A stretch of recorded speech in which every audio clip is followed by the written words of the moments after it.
Continuing reading from Bhagavad Gita as it is, chapter 2, contents of the Gita summarized. Text 71, 72. With this we will finish today. Reading of chapter 2. Vihaye kamanya sarvan pumansh-charati nispraha nirmamo nirahankarah sashantimadhigacchati. Translation purport by Srila Prabhupada. A person who has given up all desires for sense gratification, who lives free from desires, who has given up all sense of proprietorship and is devoid of false ego, he alone can attain real peace.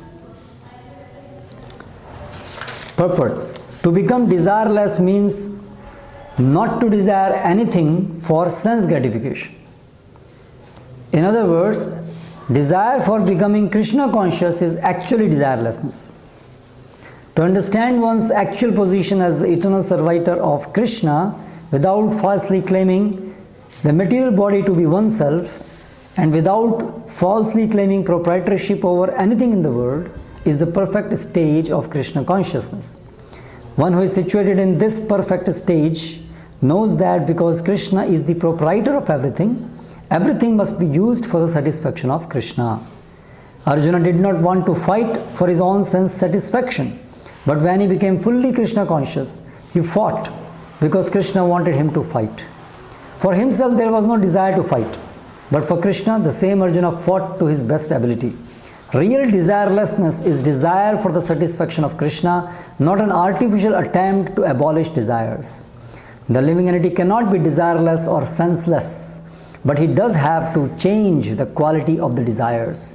A materially desireless person certainly knows that everything belongs to Krishna, Isha Vashyam Idam Sarvam, and therefore he does not falsely claim proprietorship over anything.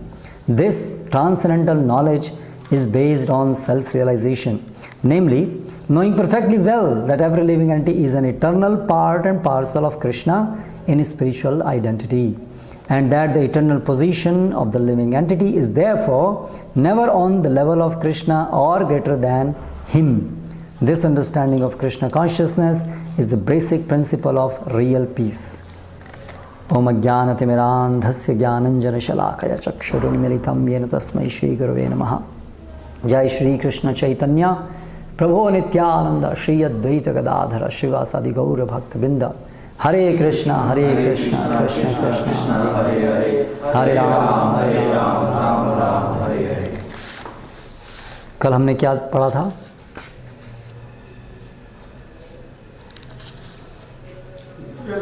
कोई भागवत भक्ति में कृष्ण भक्ति में नहीं लगा तो उसके इंद्रिया कंट्रोल में करने के बाद भी उसको उसकी तीव्र इच्छाएं उसको ऐसे बहा के ले जाती है जैसे हवा समुद्र में से नाव को ले जाती है.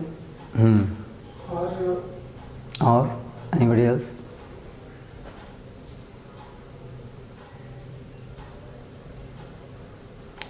It is good habit to make some notes. सुनने के बाद में दिन में कभी भी समय निकाल के some 5-10 minutes जो आपने पढ़ा है उसको जितना आपको याद है वो लिखो, एंड इफ पॉसिबल जो श्लोक हमने पढ़े हैं उसको एक बार आप पढ़ो. आप लोग अपनी स्पिरिचुअल रीडिंग के लिए कुछ समय निकालते हैं कुछ लोग, तो उसमें क्या पढ़ते हैं?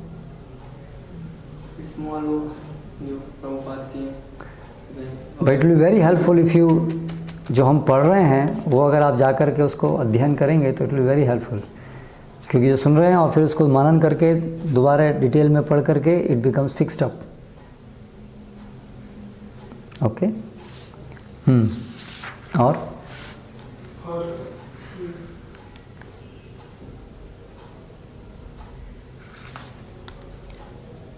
दिन रात जो कृष्णा कॉन्शियस भक्तों के लिए जो दिन होता है वो मटेरियलिस्टिक के लिए रात होता है. तब वो आप बताया कि जैसे वो लोग जागते हैं ब्रह्म मुहूर्त में तो सब काम करते हैं, वो लोग ब्रह्म मुहूर्त को ही सोते हैं. ऐसा. और यस, और उनके सारी कार्य अपोजिट होते हैं, रुचि उनकी बिल्कुल अलग होती है. ओके, देन समुद्र, पानी, नदी, यस। आपने नदी और समुद्र का बताया था कि जो समुद्र जो होता है वो मतलब जितनी भी नदियाँ होती हैं सारी समुद्र में जाके मिलती हैं। उसी तरह सेंस, उसी तरह नहीं, समुद्र में जाके मिलती है, उससे क्या होता है? What was the point? समुद्र में जाके मिलती हैं, समुद्र भी मतलब समुद्र उतना ही रहता है उसमें। हाँ, दैट्स द पॉइंट। समुद्र में जाके मिलती हैं, हमेशा पानी आता रहता है लेकिन फिर भी वो अपनी लिमिट्स क्रॉस नहीं करता है, वो उससे एजिटेट नहीं होता है। उसी तरह मतलब ये क्या, अगर हमें ऐसे कुछ ज़्यादा मतलब कुछ बाहर का आए भी तो कांस्टेंट रहना चाहिए ऐसे। बाहर का है मतलब एग्जैक्टली क्या? ऐसे कुछ अननेसेसरी चीज़ें हैं। अगर भौतिक इच्छाएं हमारे मन में उठें तो भी इन इच्छाओं को, अनावश्यक इच्छाओं को पूरा करने के लिए प्रयास नहीं करना चाहिए। That was the essence. Okay, तो अभी ये चैप्टर कंक्लूड करते हुए भगवान ये श्लोक बताते हैं कि इस तरह से जो व्यक्ति जीवन मुक्त होता है, लिबरेटेड प्लेटफॉर्म पे होता है, ये उसकी सब कैरेक्टरिस्टिक होती हैं और इस तरह से वो पूर्ण रूप से कर्म फल से मुक्त हो जाता है और अंततः भगवत धाम जाता है। तो ये 2 श्लोक में भगवान ये सार बता रहे हैं। विहाय कामान या सर्वान, सभी प्रकार की भौतिक इच्छाओं को छोड़ करके जो इच्छा रहित रहता है, निर्ममा, मेरा है, कुछ जगत में कुछ मेरा है, मैं किसी का भोक्ता हूँ, मालिक हूँ, ऐसी भावना से रहित होकर के निरहंकार, मैं ही करता हूँ, सब कुछ मेरी वजह से हो रहा है, ऐसी भावना से जो त्याग देता है वह शांति प्राप्त करता है। तो श्रील प्रभुपाद यहाँ पर इच्छा रहित होने की परिभाषा बता रहे हैं। इच्छा रहित होने, कोई लोग सोचते हैं कि इच्छा रहित होना मतलब कोई दिमाग में विचार नहीं होना चाहिए, किसी प्रकार की कोई इच्छा नहीं होनी चाहिए। That is not the meaning of, real meaning of desirelessness. क्योंकि जीव स्वभाव से जीव है, चेतन युक्त है, चेतना युक्त है, चेतनशील है, इसीलिए इच्छा शक्ति उसका अभिन्न अंग है। लेकिन इच्छा रहित होने का अर्थ है भौतिक भोग करने की इच्छाओं से रहित होना, जिसके साथ सम्मिलित है ये अर्थ कि भगवान की इंद्रियों को संतुष्ट करने की इच्छा होना। ये इच्छा रहित होने का अर्थ है। To become desireless means to desire only to serve Krishna, to please Krishna senses, not my senses, because I am servant of Krishna and Krishna's senses and Krishna are non-different, and he is the ultimate proprietor of everything. ईशावास्यम इदम सर्वम, हमारा यही उनसे संबंध है नित्य। तो इसलिए ये महानतम स्तर है, भगवान के लिए सब कुछ करने के लिए तैयार होना, भगवान की इच्छाओं को पूरा करने के लिए जीवन समर्पित होना। दैट इज़ हर क्षण स्वाभाविक रूप से मन, जो भी कुछ हमारे पास है वो सब भगवान की सेवा में नियोजित जब होता है जिस व्यक्ति का, दैट इज़ लिबरेटेड प्लेटफॉर्म, वो सिद्धि अवस्था है। और फिर भगवान बताते हैं कि एषा ब्राह्मी स्थिति पार्था नैनाम प्राप्य विमुह्यति स्थित्वास्यामंत कालेपि ब्रह्म निर्वाणम रिच्छति। इस तरह से जो ये शरीर त्यागने से पहले इस स्थिति को प्राप्त कर लेता है, वो फिर he goes back home, back to Godhead, उसको फिर वापस इस भौतिक जगत में दोबारा नहीं आना पड़ता है। तो this is the perfection of life, liberated platform. ये प्लेटफॉर्म पे आ जाना कि हमारे हृदय के अंदर स्वाभाविक रूप से केवल भगवान को संतुष्ट करने की ही इच्छाएं केवल रह जाएं और कोई इच्छा नहीं हो। जब ऐसा हो जाएगा, that means we have perfected our life. That is a perfection of life. अन्याभिलाषिता शून्यम ज्ञान कर्मादि अनावृतम आनुकूल्यन कृष्णानुशीलनम भक्तिरुत्तम। अन्य अभिलाषाएँ, ग्रॉस सेंस ग्रेटिफिकेशन की डिज़ायर्स, मेंटल सेंस ग्रेटिफिकेशन की डिज़ायर्स, या कोई भी इंटेलेक्चुअल सेंस ग्रेटिफिकेशन की डिज़ायर्स, यानी कि स्थूल इंद्रियों को संतुष्ट करने की इच्छाएँ, मन को, बुद्धि को संतुष्ट करने की इच्छाएँ से रहित होकर के कृष्ण को संतुष्ट करने की इच्छा जब हमारे हृदय में रह जाएगी और जब उसके लिए बड़े उद्यत होंगे भगवान कृष्ण की सेवा करने के लिए हमेशा, that is liberate. Like you see Srila Prabhupada, Srila Prabhupada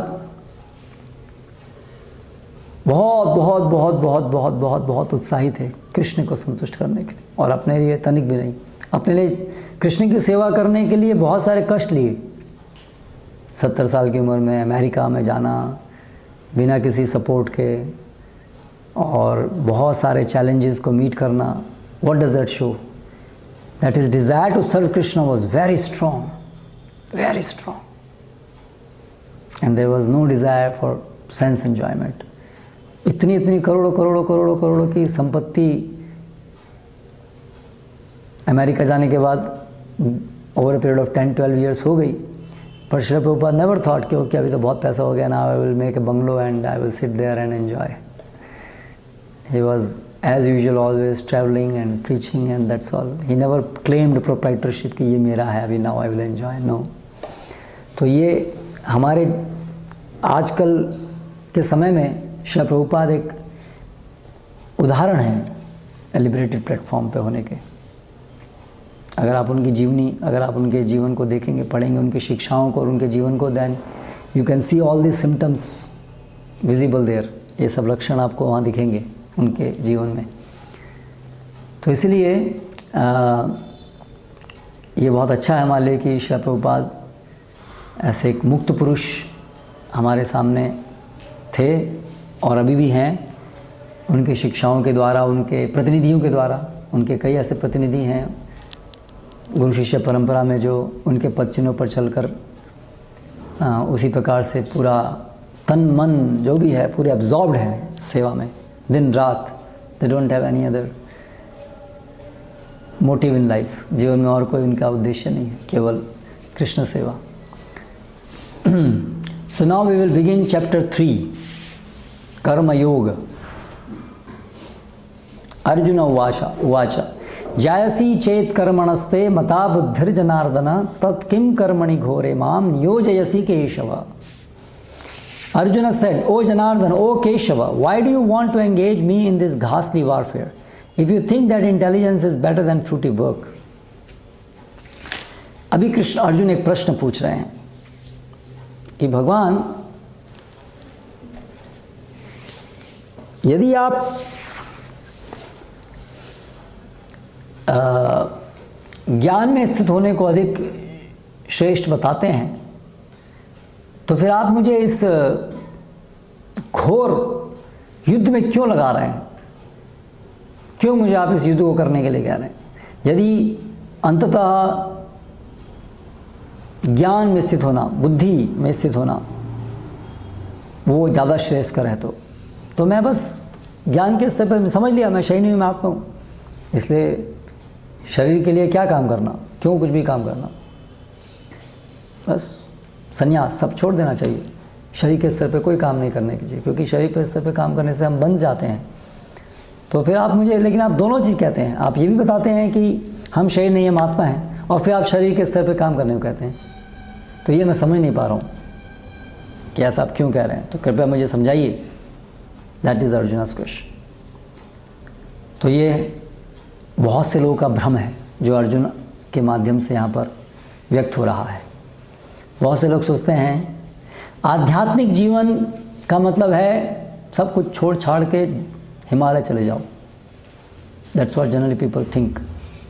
spiritual life begins when you give up everything and become completely dissociated with the society, go in some secluded place and do some कुछ मनन, कुछ चिंतन करो। इस जगत से कोई लेना देना नहीं होना चाहिए। ये है आध्यात्मिक जीवन। Am I wrong? ज़्यादातर लोग ऐसे सोचते हैं ना। इसलिए जब भी वो देखते हैं कि कोई भगवत गीता सैफरन, तो अरे भाई इनके यहाँ ऐसे तो ये ऐसे बन जाएंगे। That's a common misconception prevalent in the society कि आध्यात्मिक जीवन और भौतिक ये दोनों बिल्कुल, इनका कोई आपस में सामंजस्य है ही नहीं। या तो इस भौतिक जगत में रहेंगे या तो नहीं रहेंगे, या तो दोनों इनकम्पैटिबल हैं एक दूसरे से। करेक्ट? इसलिए लोग बोलते हैं हम तो संसारी हैं, हमें तो संसार में हम तो हैं, हमारे तो भी बच्चे हैं, हमारे तो पते हैं, हम आध्यात्मिक जीवन कैसे करेंगे? आप लोग कर सकते हैं, आपका कोई परिवार नहीं है, आप लोग ठीक है। तो वो सोचते हैं कि परिवार यदि किसी का है तो आध्यात्मिक जीवन नहीं जी सकता है। This is a common misconception, correct. अगर हमारी संसार में जिम्मेदारियां हैं तो फिर आध्यात्मिक हमारी जिम्मेदारी हम नहीं करेंगे, वो हमारी जिम्मेदारी है नहीं। जो लोग परिवार, जिनका कोई पारिवारिक सामाजिक जिम्मेदारी नहीं लेते हैं, उन लोगों के लिए। और इसलिए एक्चुअली वो सोचते हैं कि ये लोग जो सब अध्यात्मवादी हैं, अध्यात्म के नाम पे सब लोग एस्केपिस्ट हैं, ये लोग सब निठल्ले हैं। एक तो सोचते हैं निठल्ले हैं, कुछ करते नहीं हैं, है ना, या तो सोचते हैं सब भाग रहे हैं अपनी जिम्मेदारियों से। जो लोग जिम्मेदारियों से भागते हैं वो लोग ये भगवद गीता पढ़ते हैं या अध्यात्म करते हैं, जो लोग अपनी जिम्मेदारी से भागते हैं। ये कॉमन मिसकंसेप्शन आज तक भी है। हालांकि भगवद गीता में भगवान ने अर्जुन को, जो अर्जुन युद्ध से भागना चाहते थे उनके क्षत्रिय कर्म से, भगवान ने भगवद गीता के माध्यम से उनको युद्ध कराया। Still people have this misconception कि अध्यात्म जो है वो जिम्मेदारियों से भागना है, इट्स एस्केपिज्म। सो इस अध्याय में, अभी इस अध्याय में और आने वाले और कुछ अध्याय में ये बहुत महत्वपूर्ण शिक्षा भगवान श्री कृष्ण देंगे कि अध्यात्म की शुरुआत इस भौतिक जगत में हमें कार्य किस चेतना में करना है उससे प्रारंभ होता है, ना कि कार्य को छोड़ने से।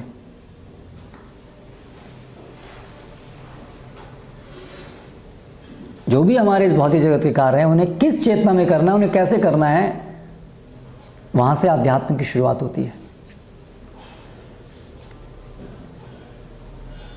और एक और महत्वपूर्ण बात, एक और दूसरा मिसकंसेप्शन लोगों में है कि हम अपनी भौतिक जिम्मेदारी निभाते हैं, हमें कोई आवश्यकता नहीं है भगवद गीता की। Duty is worship, work is worship. सुना है आपने स्लोगन, वर्क इज वर्शिप। अपना काम ईमानदारी से करो, बस वही भगवान है, वही अध्यात्म है, वही, और कुछ जरूरत नहीं है कुछ करने की। Correct, work is worship. तो फिर भगवद गीता में क्यों भगवद गीता सुनाई गई? Work is worship. अर्जुना युद्ध करने के लिए आए थे, to work, that was his work, to fight. But then for very important religious reasons Arjuna felt that he should not fight, this is अधर्म, जो मैं युद्ध कर रहा हूँ अधर्म है। तो विचार कर रहे थे, केवल काम नहीं कर रहे थे, काम करने की भी सोचे थे, ये काम धर्म के अनुसार है कि नहीं है, तो विचार कर रहे थे और उनको लगा कि ये धर्म के अनुसार नहीं है। लेकिन भगवद गीता के माध्यम से भगवान कृष्ण ने उनको सिखाया कि वास्तव में धर्म क्या है और धर्म का गुह्यतम अर्थ क्या है। वो है श्री कृष्ण की संतुष्टि के लिए अपने सभी धार्मिक कार्यों करना। तो ये महत्वपूर्ण संदेश है भगवद गीता का। तो कर्म पूजा बनती है तब जब उस कर्म को वो धर्म के अनुसार हो और वो धर्म के अनुसार जो कार्य हैं वो भगवान को संतुष्ट करने की चेतना से किए जाएं, तब वो कर्म पूजा बनते हैं।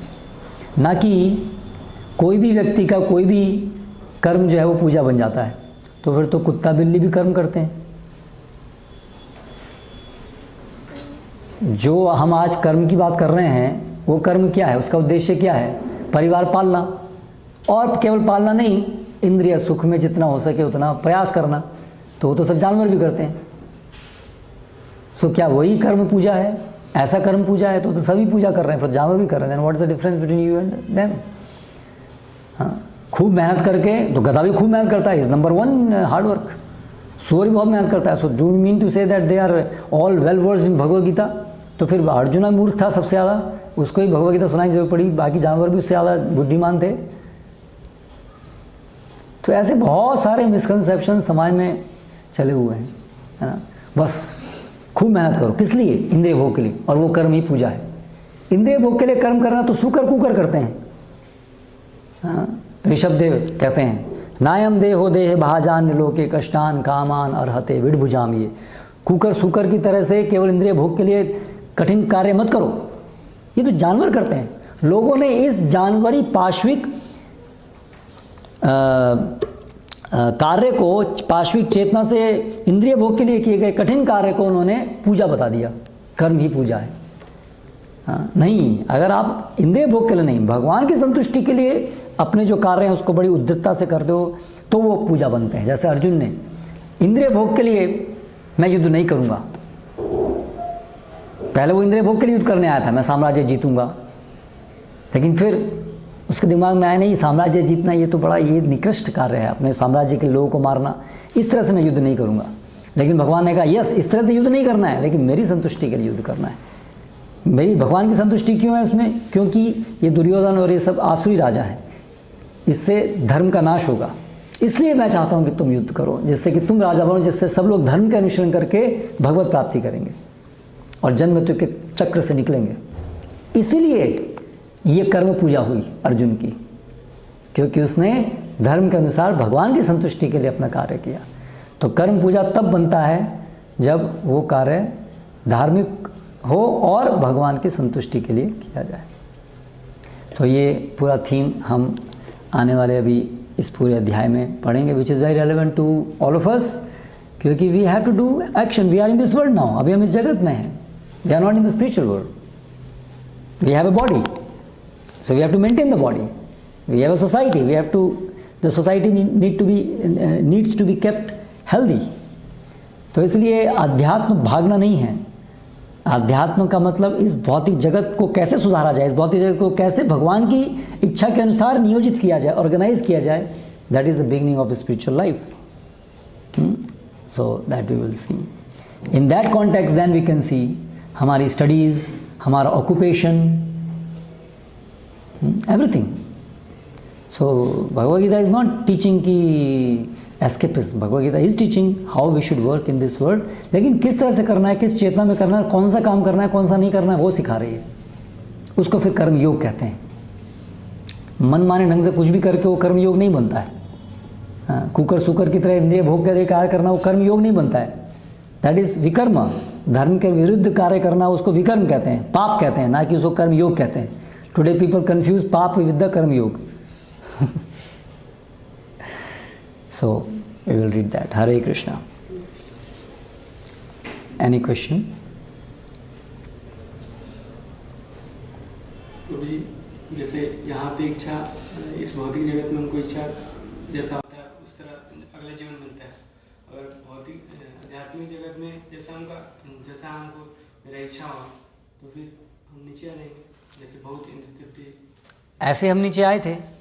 अगर आध्यात्मिक जगत में जब हमारी इच्छा होगी, कृष्णा भूलिया जीव भोग वांछा करे, कि भगवान की सेवा करने की इच्छा नहीं है, भोग करने की इच्छा है, तो मेटेरियल वर्ल्ड। लेकिन अगर आप एक बार भगवान से विरुद्ध होने की इच्छा किए और फिर करोड़ों करोड़ों जन्म लेने पड़े और तब इतना कष्ट लेकर के आप अभी समझ करके वापस जाएंगे, then why you should desire again कि I will again not serve Krishna.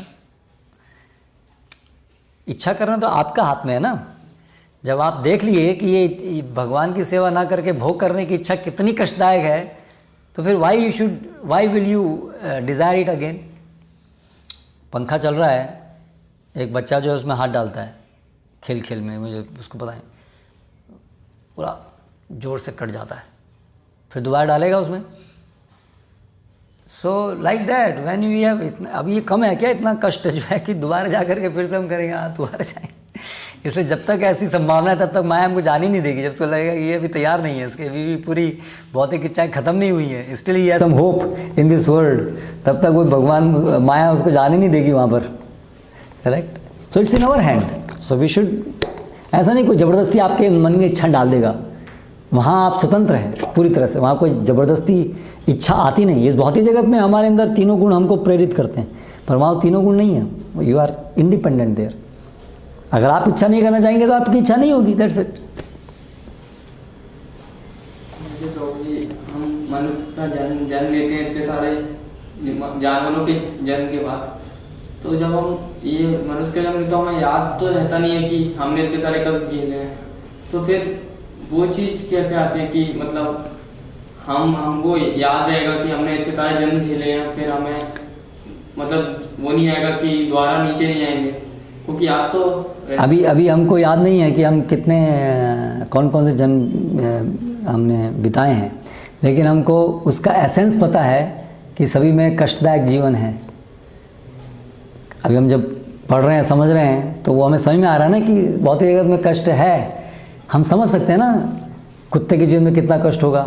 उसके जरूरी नहीं है कि हमें कुत्ते का जीवन पूरा याद हो, हम जब कुत्ते थे तब कैसे थे। It doesn't need that, you get an essence of that, correct. आज भी आपको आप समझ सकते हैं ना कि कुत्ते के जीवन में, उसके जीवन में क्या कष्ट होंगे। You can imagine, you can contemplate that. उसके लिए ज़रूरी नहीं है कि हमें वो एग्जैक्टली वही चीज़ एक एक डिटेल में हम वो पूरी याद हो, करेक्ट। आपको जीवन में कुछ होता है, once you met an accident, then you understand बहुत कष्ट होता है। अभी ऐसा नहीं कि हर समय आपको बिल्कुल एक उसकी डिटेल याद होगी कि हाँ मैं वहाँ ऐसे आ था, ऐसे टांग कटी थी, ये हुआ था। तो प्रभु जी वो चीज़ जो होती है वो फील होती है ना, कि मतलब एक बार हुई थी तो वो फील हो, जैसे इस जन्म में अगर जो कुछ भी ऐसा कुछ होता है तो वो एक फील होता है। लेकिन इससे पहले जो जन्म इनमें होता है उसका हाँ, लेकिन नॉलेज के तौर पर, या but by that knowledge stage ना विद यू कि यस दिस एनिमल लाइफ, जैसे अभी के जीवन में ही है, मैं बता रहा हूँ। अभी आप जानवरों के जीवन को समझ सकते हैं ना कि उसमें कष्ट होगा। So that knowledge remains with you, that understanding कि यस कृष्ण के बिना सब जीवन व्यर्थ है, भोग करने से कोई लाभ नहीं। वो एसेंस तो आपको मिल गया ना, आपने भोग किया इस जीवन में, या दूसरों को आप देख रहे हैं तो समझ रहे हैं कि भोग करने से संतुष्टि नहीं होती है। तो वो नॉलेज आपको मिल गई ना, उससे जो आपने लेसन लिया, वो लेसन आपके पास रहेगा ना। वो इंसिडेंट चली जाए पर वो लेसन तो आपके पास है, शिक्षा। हरे कृष्णा। श्रील प्रभुपाद की जय।